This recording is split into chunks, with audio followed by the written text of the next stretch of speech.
I think as Christians, we, of course, long to see Jesus.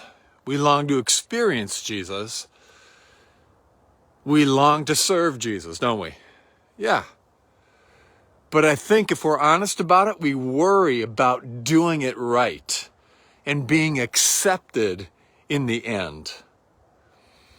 And on this Sunday, from a text from the lectionary is a 3-year cycle of scripture texts that are often used in the church to be preached on and studied. On this Sunday, between the long season of Pentecost and Advent coming up, is a Sunday called Christ the King Sunday. And it's that text that you may be familiar with in Matthew 25 that talks about the Son of Man coming, sitting on his glorious throne with all the angels with him, and separating people as a shepherd separates the sheep from the goats.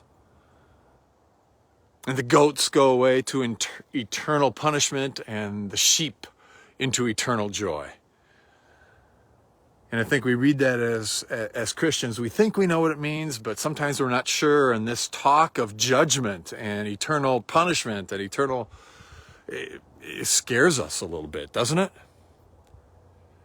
But I think this text is about seeing Jesus. Where do we see Jesus?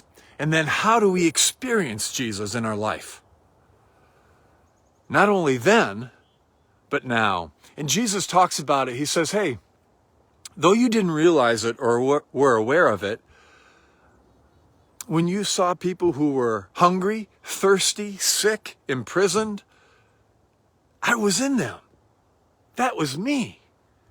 So we have our King talking about being vulnerable and being in people who are in need and wounded and broken. I heard an expression saying royalty stoops.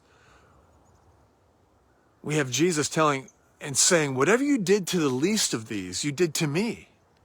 And Mother Teresa has this phrase. She talks about seeing Jesus in anyone who's wounded, broken, hurting, hungry, sick, in prison, whatever it is, seeing Jesus in them in distressing disguise. And I think when we talk about this final judgment thing, it's not about earning, but it's about experiencing. You see, Jesus is in everyone in need. And when we live in that awareness, it changes things. And it's a radical thought in Matthew 25. Notice the radicalness of this and what Jesus doesn't say is the criteria. It's not about belief.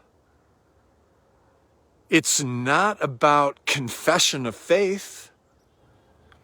It's not about our beliefs, our doctrinal statements, our doctrinal beliefs. It's not even about our personal relationship with Jesus. The criteria is one thing and one thing only. Compassion. Compassion. Are you surprised? I am. And this is our King, and yes, we're meant to, I think, be provoked and a bit bewildered by this passage.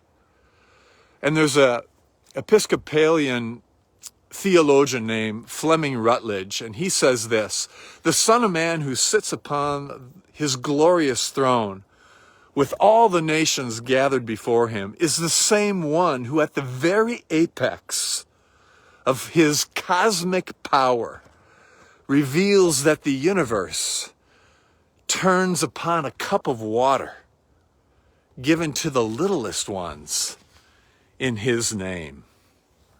Amazing. So does that make us fearful, or does that make us excited and inspired? Again, it's not about earning. It's about experiencing. And at that point, whatever the last judgment is, we enter into joy, but find out that joy was there waiting for us all along in this life. as we reached out with understanding, care, and compassion to anyone in our lives who was in need, and extending that love, care, understanding, and compassion to them. What an opportunity we have to experience, to see Jesus and to experience joy by living with our eyes wide open to see people in this way. Radical thought, a wonderful invitation. Yeah. Take what's helpful and leave the rest from this. And until next time, may you live all the days of your life.